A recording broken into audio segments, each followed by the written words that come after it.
서론법의 이름으로 불공정이 생기는 현실. 오늘 저는 우리 사회의 정의를 흔드는 한 가지 문제, 바로 전관예우에 대해 이야기하려 합니다. 전관예우란 판사나 검사가 퇴직한 뒤 변호사로 활동하면서 현직 판사나 검사에게 특별한 대우를 받는 관행을 말합니다. 즉, 같은 법조인 출신이라는 이유로 법정 안에서 공정하지 못한 영향력이 작용하는 것입니다. 이런 현상이 존재한다면 법은 더 이상 공평한 잣대가 아니라 사람에 따라 달라지는 기준이 되어버립니다. 우리 사회에서는 흔히 전관 변호사를 쓰면 이긴다는 말이 있을 정도로 이 문제가 깊이 뿌리박혀 있습니다. 이러한 인식 자체가 이미 법에 대한 국민의 신뢰가 무너지고 있다는 증거입니다. 한국의 현실 인맥이 법보다 강한 구조. 한국의 법조계는 오랫동안 기수, 학교, 지역 등 인맥 중심의 폐쇄적인 구조 속에서 움직여왔습니다.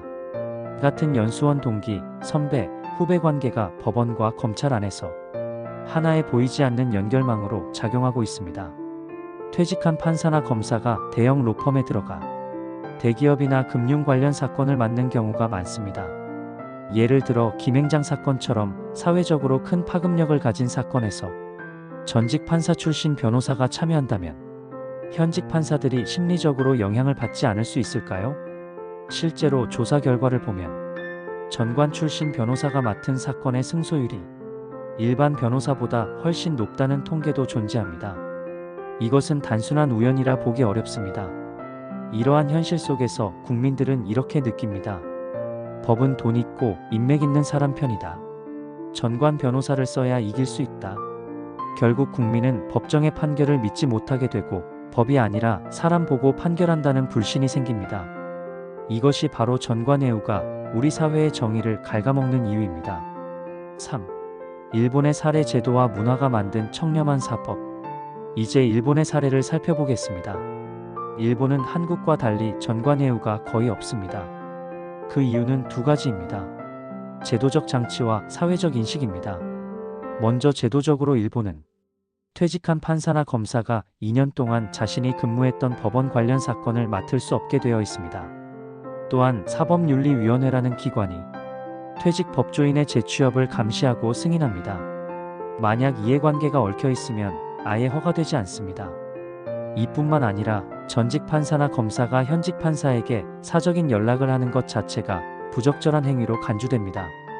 즉, 제도와 규범으로 전관예우의 싹을 미리 잘라내는 것입니다. 문화적으로도 차이가 큽니다. 일본 사회에서는 부패는 곧 수치라는 인식이 강합니다. 한 번이라도 부정한 행위를 하면 평생 명예를 잃는다고 생각합니다. 따라서 퇴직한 법조인은 과거의 지위를 이용하기보다는 자신의 전문 지식을 살려 학문이나 자문 활동으로 사회에 기여합니다. 결과적으로 일본의 법원은 판결은 오직 법과 증거에 따라 이루어진다는 국민적 신뢰를 얻고 있습니다. 이러한 사회적 신뢰가 바로 전관예우를 막는 가장 강력한 장벽이 되고 있습니다. 4. 한국과 일본의 비교 무엇이 다른가? 한국과 일본. 전관예우 존재 여부 여전히 존재 거의 없음. 제도적 장치 제한적, 실효성 부족 강력하고 엄격. 사회 인식 관행으로 용인부패로 인식. 퇴직 후 활동 대형 로펌, 사건 수임 연구, 자문 중심. 국민 신뢰 낮음 높음. 이 표를 보면 분명한 차이가 보입니다. 한국은 아직 인맥 중심 문화가 남아있고 일본은 법적 제도와 사회 윤리의식이 함께 작동하고 있습니다. 즉, 일본은 법으로 막고 사회가 감시하며 국민이 청렴이 당연하다고 생각하는 구조입니다. 반면 한국은 여전히 관행이니까 어쩔 수 없다는 무력감이 남아있습니다. 5. 결론 정의를 지키는 건 제도보다 사람의 양심. 이제 우리에게 필요한 것은 법의 개혁뿐 아니라 사람의 의식 개혁입니다.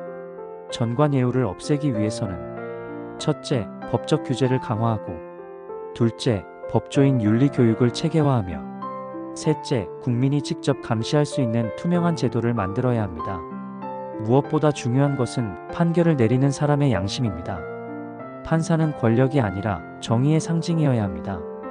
그의 판결이 인맥이나 과거의 관계가 아닌 오직 법과 양심에 따라 내려질 때 국민은 사법부를 진정으로 신뢰할 수 있습니다. 전관예우는 단순한 관행이 아닙니다. 그것은 정의의 이름을 빌린 부패입니다. 법은 누구에게나 공평해야 하며 그 법을 지키는 판사와 검사는 국민 앞에 가장 투명해야 합니다. 판결은 사람의 관계가 아니라 법의 원칙으로 이루어져야 한다. 이 말이 한국 사회의 상식이 되는 날, 비로소 우리 사법 정의는 완성될 것입니다. 감사합니다.